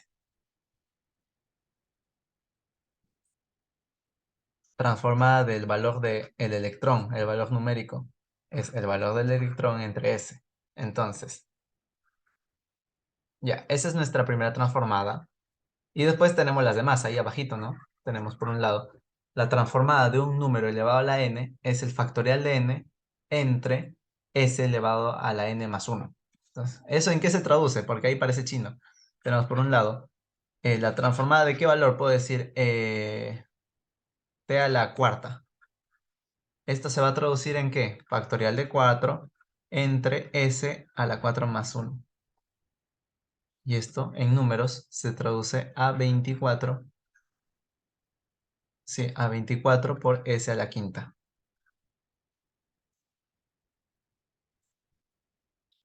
O, por ejemplo, esto.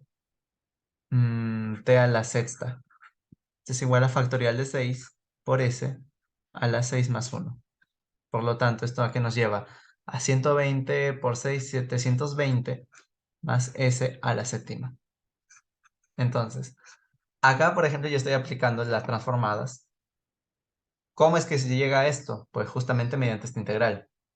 Si quieres demostrar, tendrías que hacer esta integral primero y llegarías a estas formas. Para la transformada de seno de k por t, va a tener esta estructura. Si es para seno hiperbólico, va a tener casi lo mismo, pero en vez de una suma, una diferencia. En la forma exponencial, se parece mucho a seno hiperbólico, pero simplemente necesitas una constante aquí arriba y una diferencia sin cuadrados. El coseno de k se parece bastante al primer caso, al de seno, pero en lugar de una constante k pones la misma variable s en el numerador. Y el coseno hiperbólico, ya bueno, se parece bastante al otro, pero en lugar de la constante nuevamente tienes la s. Entonces, esas son las formas principales de nuestras transformadas. ¿Hasta ahí queda claro? ¿Puedes repetir eh, qué variable, explicar un poco más sobre la S, Ah, ya. porque no entendí bien. S básicamente es la nueva variable independiente de nuestra función de tipo algebraico. Porque como había dicho, yo voy a tener una función determinada con su variable independiente, en este caso va a ser t, y cuando yo le aplico la transformada, o sea, esta L, lo voy a convertir en una función cuya nueva variable va a ser S. Esa S no tiene nada que ver con la variable independiente que tú has hecho al inicio, que tú tenías al inicio. No tiene nada que ver. Es una variable nueva. Y con esa tú vas a manipular todo lo que tú quieras, ya sea para fracciones parciales, ya sea para sustituciones, etc. Eso nada más es. Ah, ok, gracias. Ahora veamos otros ejemplos. B, voy a decir, ya quiero hacer la transformada de seno de 3t. Esto, ¿a qué va a ser igual? En este caso tenemos que 3 va a ser nuestro k, entonces sería k entre s al cuadrado más k al cuadrado. O sea, tendría la forma así, 3 es sobre s al cuadrado más 9. Ahí tendría uno. O yo ahora quiero, no sé, la transformada de e a la menos 5t. Esto ya tiene forma exponencial. ¿Y cuál era nuestra forma en este caso? Era 1 sobre s menos a. El a, por si acaso, es este exponente aquí. Entonces sería 1 sobre s menos a. En este caso el a es menos 5. Entonces sería 1 sobre s más 5. Esas son las formas. Ahora, no siempre vamos a hacer este proceso así, ¿no? De nuestra función a función transformada. O sea, no siempre vamos a aplicar la transformada. A veces vamos a aplicar transformada inversa. Y de hecho es la mayoría de casos. Transformada inversa.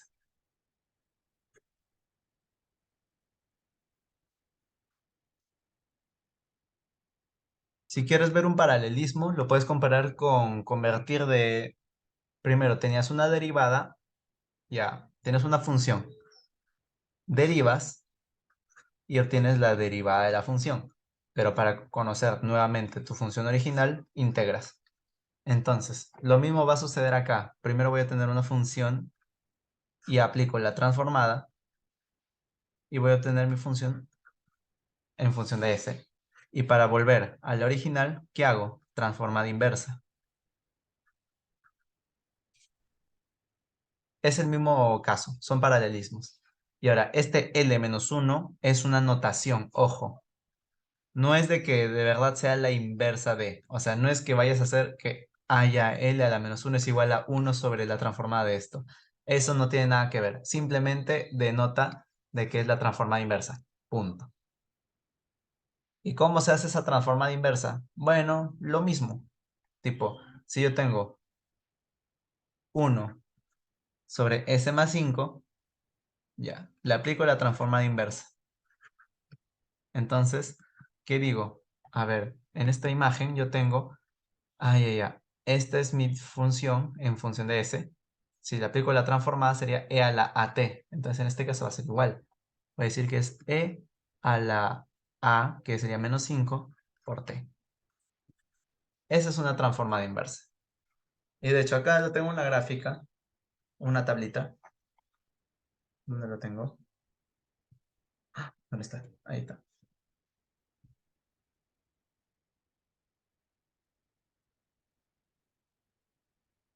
Si te das cuenta, es simplemente el proceso inverso de acá arriba. Si tú tenías de que la transformada de algo, de f de t, es igual a f en función de s, entonces la transformada inversa de ese f en función de s es igual a tu función original. Eso es nada más. No hay mayor ciencia.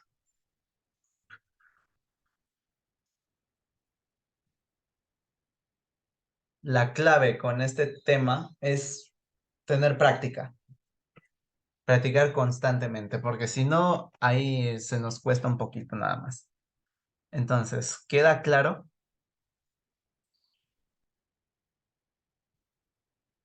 Sí. Ya. Entonces vamos a hacer algunos ejercicios.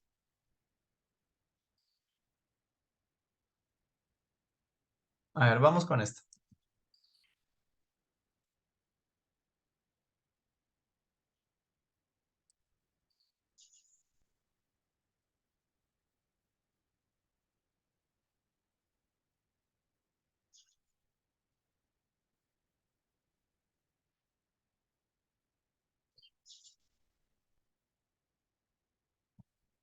Vamos con el primer caso. El número 1. ¿Cuál sería mi transformada de 2 veces t a la cuarta?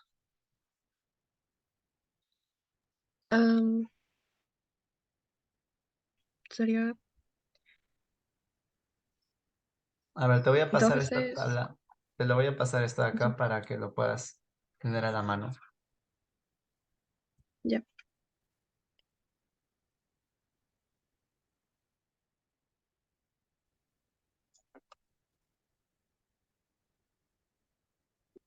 Ya. Ahí lo acabo de mandar al grupo. Entonces, ahora sí. ya. ¿Cuál sería la transformada en este caso? Eh,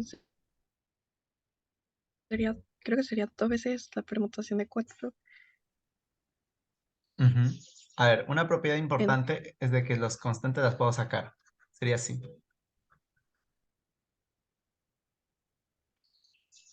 ajá. Bueno, entonces sería 24 entre S a la quinta. Ah, Claro. no, bueno, 48 entre S a la quinta. Entonces, este es igual a 48 por t sobre t a la quinta. Ya, ese está No bien. sería S. Sí, ese sería el resultado. Acá yo lo tengo nada más agrupado y me falta multiplicar por 2. Entonces, este es... No, o sea, esto de acá no sería S. Ah, verdad. Sí, tienes razón. Me comí eso. Mea culpa. No. Ya, ahí está transformado ese. El segundo caso, o bueno, en este caso voy a poner 19 ya para evitar las confusiones. 21. La transformada de 4t menos 10. A ver, algo importante para la transformada es que funciona como una derivada en ese sentido. Puedo separar. Puedo decir que esto es igual a la cuarta derivada de t, no, perdón, el de 4 veces la transformada de t menos la transformada de 10. Es lo mismo. Entonces, haciendo ese cambio, ¿cómo sería? Ahora, Sería uno sobre, no, espera, 4 sobre S al cuadrado no, sería simplemente sobre ese. Ah, no, sí tienes razón, al cuadrado, ya, menos uno sobre 10. menos 10 sobre ese. Ah, Sí, sí, ya, me la hacía. Ya, está bien. Ya, esa sería nuestra respuesta para este otro caso. A ver, vamos con, ya con 20, con el ejercicio 24. Lo voy a poner acá abajo. Transformada de, ¿qué? De menos 4 por t al cuadrado más 16t más 9. ¿A qué sería igual? Ah, ¿lo puedo anotar en la... Ya está bien. ¿Puedo usar la pizarrita? Ya. Entonces sería 4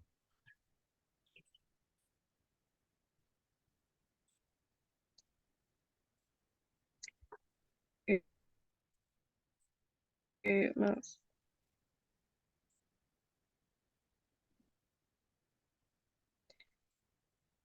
más... eh,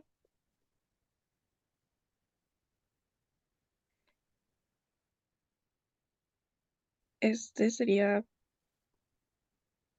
A ver, de frente sería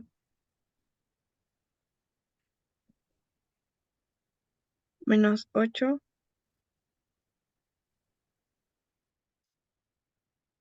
sobre S al cubo más 16 sobre S al cuadrado más 9 sobre S.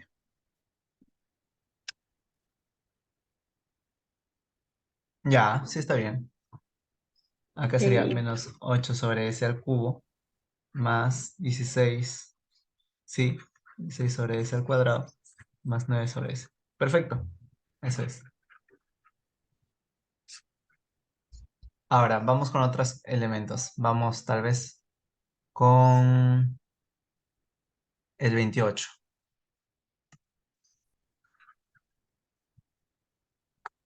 28 nos dice que es transformada de t al cuadrado menos e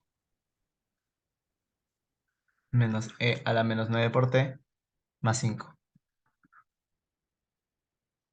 Ahí, ¿cuánto saldría? ah, ya la primera sería 1 sobre S al cubo. Sería 2 sobre s al cubo.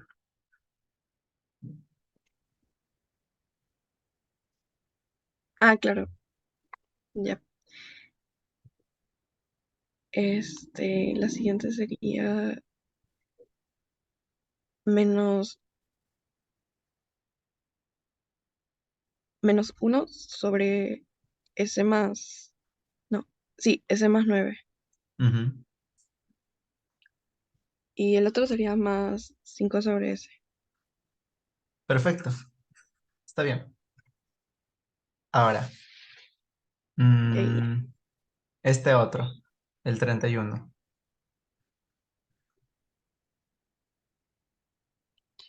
Transformada de 4 veces t al cuadrado menos 5 seno de 3t. ¿Cuánto saldría allí? Saldría 8 sobre S al cubo. Y eso sería 5 por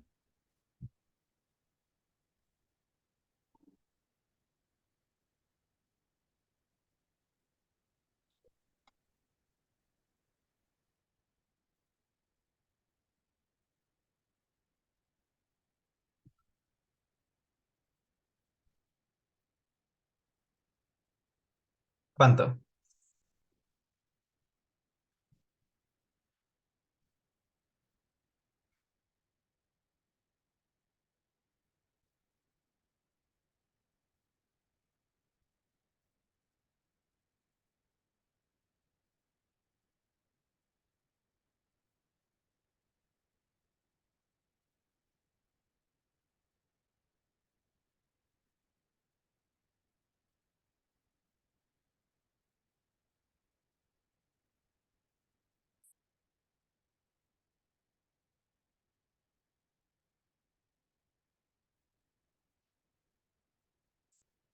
te estaba, te estaba diciendo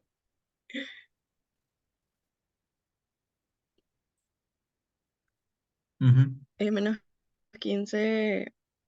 15 sobre S al cuadrado entre, ya, menos 15 sobre S al cuadrado menos 9. A ver, ¿cómo era? S al cuadrado menos 9. Y acá menos, ¿cuánto? 15. Ahí ya. Ya, está bien. Aunque, bueno, sería un más. ¿Dónde? Acá. Porque es seno. Capaz te has fijado en el coseno o en el seno hiperbólico.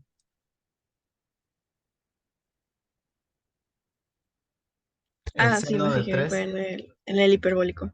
Ajá, sí. Este caso es seno nada más. Entonces sería positivo. Ya, está bastante bien. Pero, ya, este digamos que es el primer nivel. Pero la cuestión ahora es poder resolverlo inversa. A ver, vamos a... No. ¿Puedes hacer un ejemplo antes? Ya sí, sí. A ver, control S. ¿Para qué control S? Mejor control C. Ya está. Vamos acá.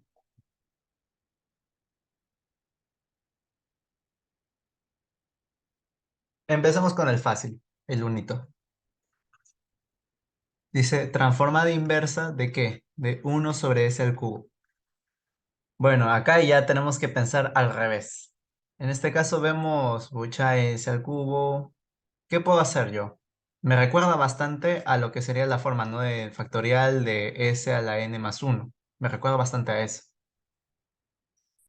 Pero ¿cómo yo le doy la forma? Porque aquí está es 3.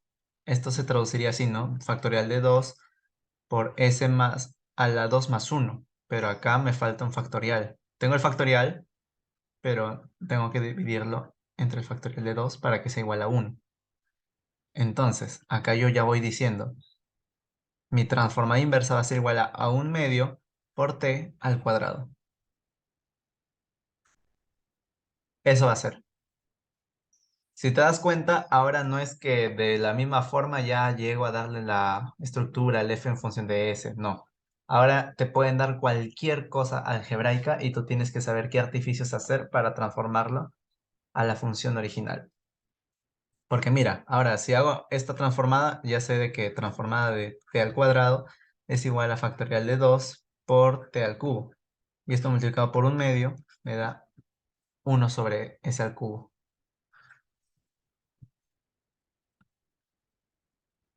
La cuestión es saber resolver este tipo de ejercicios, nada más, así empleando sus artificios, reemplazos y esas cosas. A ver, vamos a probar con el otro caso, que es el bien parecido. Transformada inversa de 1 sobre s a la cuarta. En este caso, también me recuerda esa estructura que habíamos visto, ¿no? De factorial de n sobre s a la n más 1. Entonces yo puedo decir, ah, ya, capaz tengo que multiplicar algo o dividir. Porque acá yo veo que va a salir factorial de 3 sobre s a la 3 más 1. Y ese factorial de s de 3 no existe, tiene que eliminarse porque mi numerador es 1. Entonces lo divido sobre factorial de 3. Y esto va a ser igual a 1/6 por t al cubo. ¿Quedó claro eso? Sí. Ya, entonces ahora sí vamos con los pesados. 3 es igual a transformada inversa ¿de qué? De 1 sobre s al cuadrado menos 48 sobre s a la quinta. Ya. A ver, ¿cómo podría ser esto? Primero lo podemos separar. Entonces sería transformada inversa de 1 sobre s al cuadrado menos transformada inversa de 48 sobre s a la quinta. Entonces, ¿qué más puedo hacer aquí? La primera sería, este,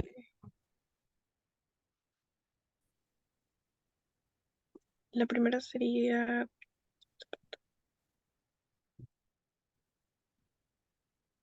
T, Ajá, está bien. claro, eso sería T. o-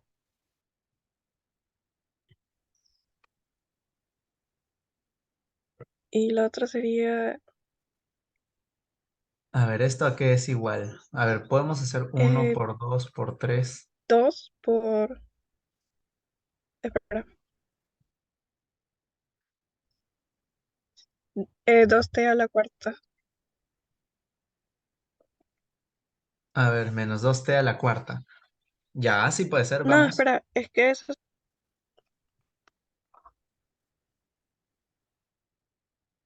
¿Sí? Ah, bueno, Disculpa, pensé que me ibas a decir. Ya, mira. se está entrecortando. Ok. Decía que ese era menos 2t a la cuarta. Me parece que sí. Menos 2t a la cuarta. Porque si hago nada más 2 por la transformada de t a la cuarta, esto es igual a 2 veces por el factorial de 4, que es 24 sobre s a la 4 más 1. Y es justamente lo que me pide. Entonces está bien lo que me has dicho. Y Nuestra función en función del tiempo va a ser igual a t menos 2t a la cuarta. Ya está. Ahora vamos a otro. Este no, mucha flojera. Vamos a este. Wow, están saliendo muchos. Este de acá, el 7. Mira, si ves así al cuadrado, es que simplemente tienes que operarlo al cuadrado y de ahí resolver. O sea, no hay más que pensarlo. Por eso me refiero. Transformada inversa de 1 sobre s al cuadrado menos 1 sobre s, me parece. Sí, más 1 sobre s menos 2. No sé si te das cuenta, pero esto parece como si lo hubieran obtenido de una operación de fracciones parciales, ¿no? Es como si hubieran sacado algo parecido sí. no sé, hubieran hecho s al cuadrado por s menos 2. O sea, esto ha salido de una operación que yo no sé qué habrá acá, pero con estos factores, así este tipo, y lo han descompuesto de esta manera. Entonces, se parece bastante. Ahí ya vas viendo de que en otros ejercicios sí vas a utilizar fracciones parciales. Por el momento no, porque solamente estamos yendo de frente a la transformada inversa. Como vemos, lo podemos separar 1 sobre s al cuadrado menos transformada inversa de 1 sobre s más transformada inversa de 1 sobre s menos 2. ¿Y esto a qué sería igual?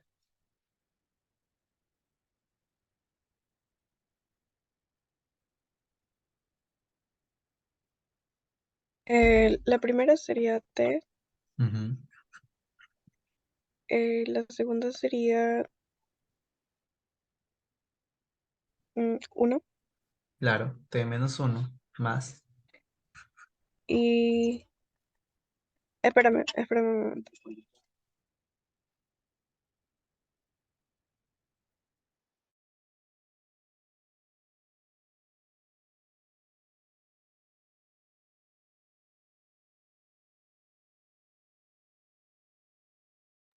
Ah, ya, y esta sería uno menos, no, no, espera, esta sería a la 2t. Ajá, ya está.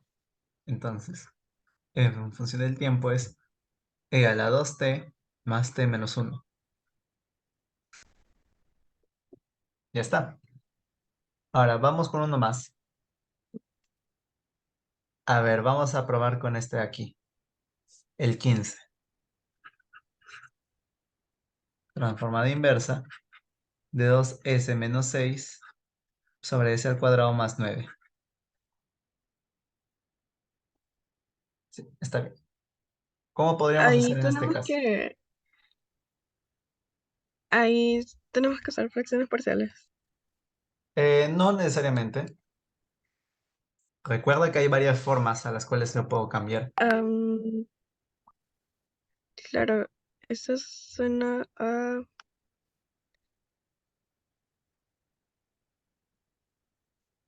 creo que es coseno.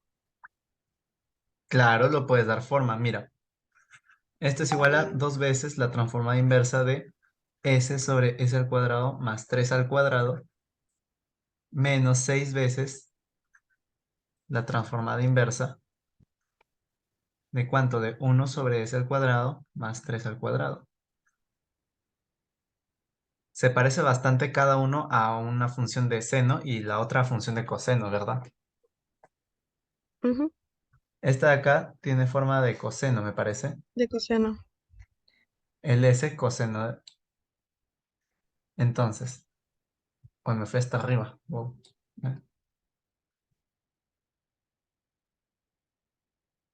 Creo que te muteé accidentalmente. Sí. Ya, sorry. Ya, entonces, por este lado va a ser 2 veces coseno de 3t. Y por el otro lado todavía nos falta. ¿Por qué? Porque acá necesitamos sí o sí que hay un 3. Entonces yo puedo hacer este cambio. Puedo decir 6 por 1/3 por la transformada inversa de 3 sobre s al cuadrado más 3 al cuadrado. Y ahora sí, 3, 2, y este es seno de 3t. Conclusión, mi función en función del tiempo va a ser igual a 2 veces coseno de 3t menos 2 veces seno de 3t.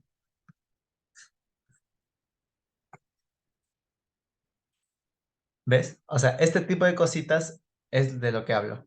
Nosotros estamos transformando de lo que es funciones a simplemente expresiones algebraicas. Y después de darles la forma que nosotros querramos, vamos a transformar esas formas algebraicas de vuelta a la función en función del tiempo.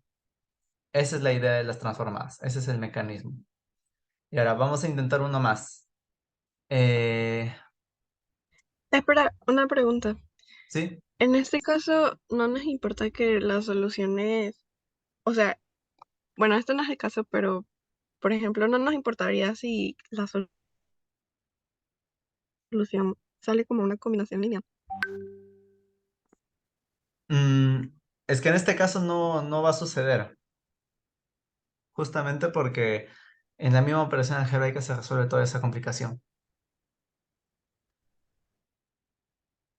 Si te das cuenta, ahorita mismo, de hecho, los problemas de Laplace se resuelven con las ecuaciones, con valores iniciales. O sea, te van a dar los datos de valores iniciales y ya lo tienes todo reemplazado. Todo lo que tú tengas va a ser literalmente la función particular tal cual, no una solución general. Entonces, hablar de una solución o de una solución particular que sea linealmente dependiente y eso no va a haber. Al menos en lo que estamos viendo del curso, no.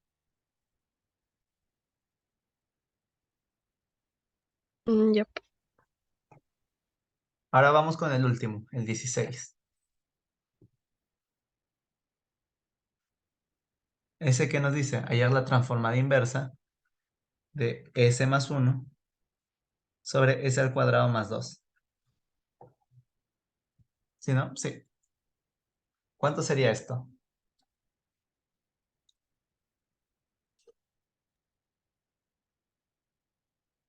Ah, se puede separar como S sobre Ujú. S al cuadrado más, sería raíz de 2. Claro, raíz de 2 al cuadrado.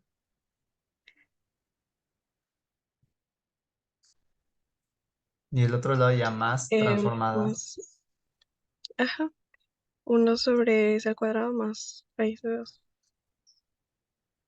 al cuadrado. Ya, acá creo que de frente podemos hacer la transformación, ¿no? Yo puedo decir, acá qué iría para que encaje perfectamente.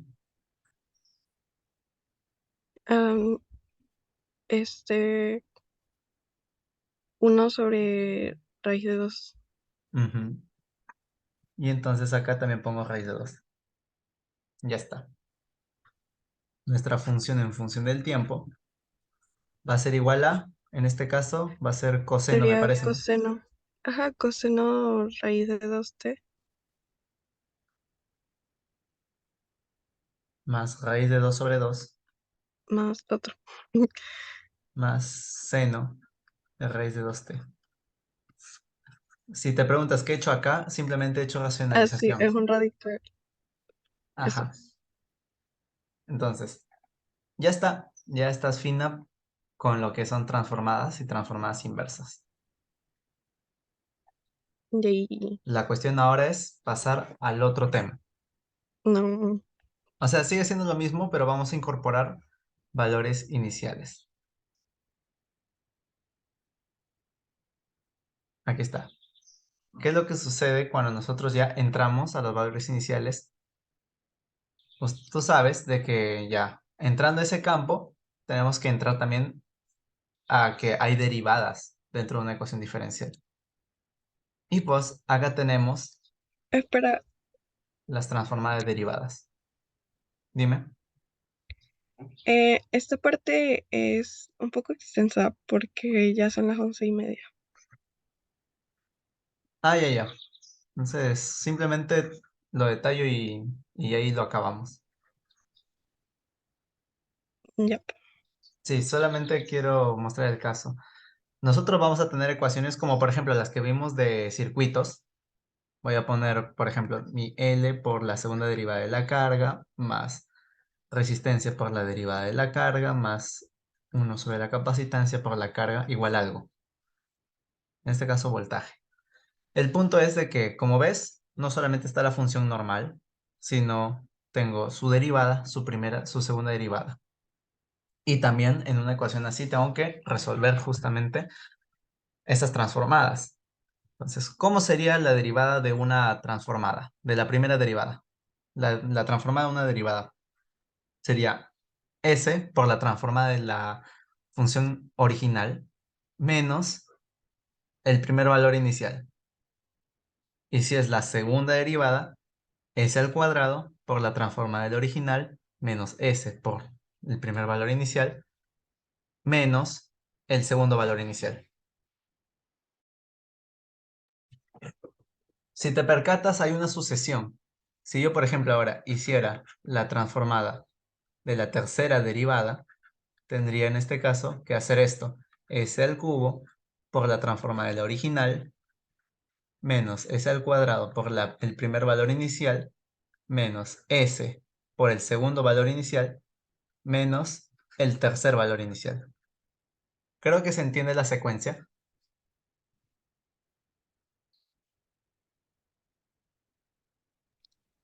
¿Puedes repetirlo en la tercera derivada? Ya.